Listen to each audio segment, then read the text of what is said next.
Hiya, teacher friends. We are halfway through my series on grammar, where I teach how to teach grammar on iTalki. So congratulations, you've made it this far. As usual, if you have any questions, please throw them in the box below and I'll get right to them. And let's dive into our next video on adverbs. What are adverbs? Well, they could modify or describe a verb, an adjective, a preposition, a clause, or a sentence. Today we're going to just keep it simple and really focus on adverbs that will pertain to you as an iTalki teacher and those which have been useful for me as an iTalki teacher. So here are a few different kinds of adverbs. The first one is adverb of time. Adverbs of time are words like yesterday or tomorrow, right? They describe when something happens. These are clearly very useful to talk about with your students, and it's a really good way to integrate these with another kind of adverb, which is called an adverb of frequency. Adverbs of frequency, as you could tell by the word itself, they describe how often something happens.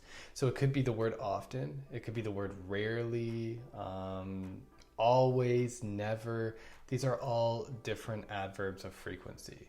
And in fact, both adverbs of time and adverbs of frequency could be tied into one nice little activity where you use a schedule, maybe show your students a schedule, your own schedule if you want to make it like a real world task. And you could ask them questions about the schedule, how often something is happening, when something is happening.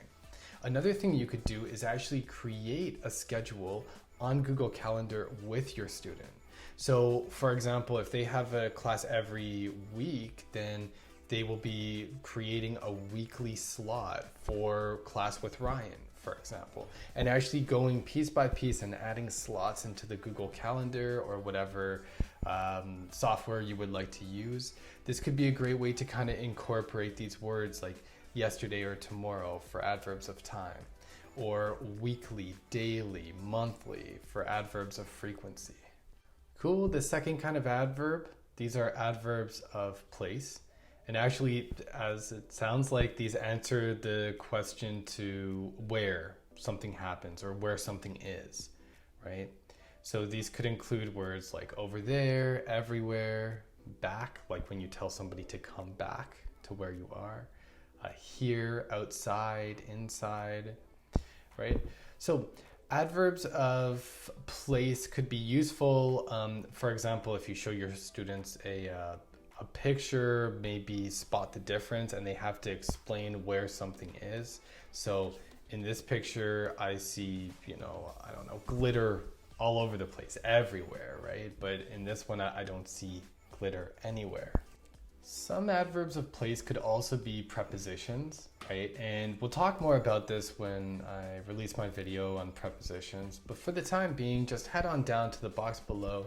Look at the list of adverbs of place, of adverbs of frequency, and adverbs of time, and you'll start to be able to spot the differences among them.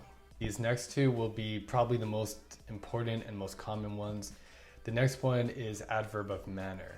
And usually these adverbs end in ly. And this is actually how a lot of English speakers are able to categorize adverbs just to know what adverbs are. Usually we think of them as ending in ly. Of course, as I just said, there are other adverbs that are added to the mix, but adverbs of manner, they describe how something happens, right? So for example, Ryan speaks loudly, Ryan speaks quietly. I study silently. So we could take a good number of adjectives like nice or terrible and actually transform them into adverbs like nicely or terribly, right?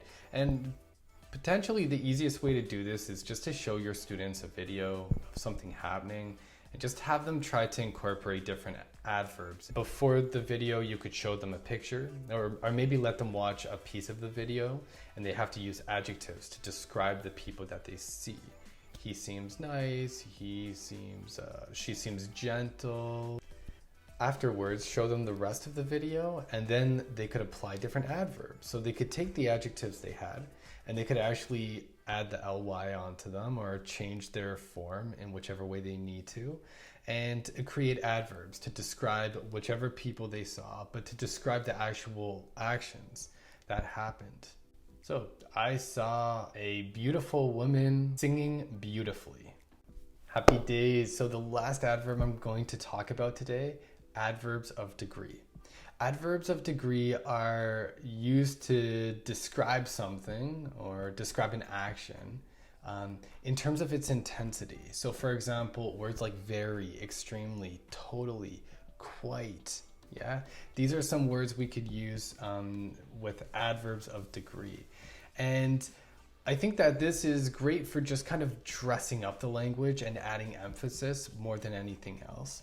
But sometimes, of course, they are very necessary.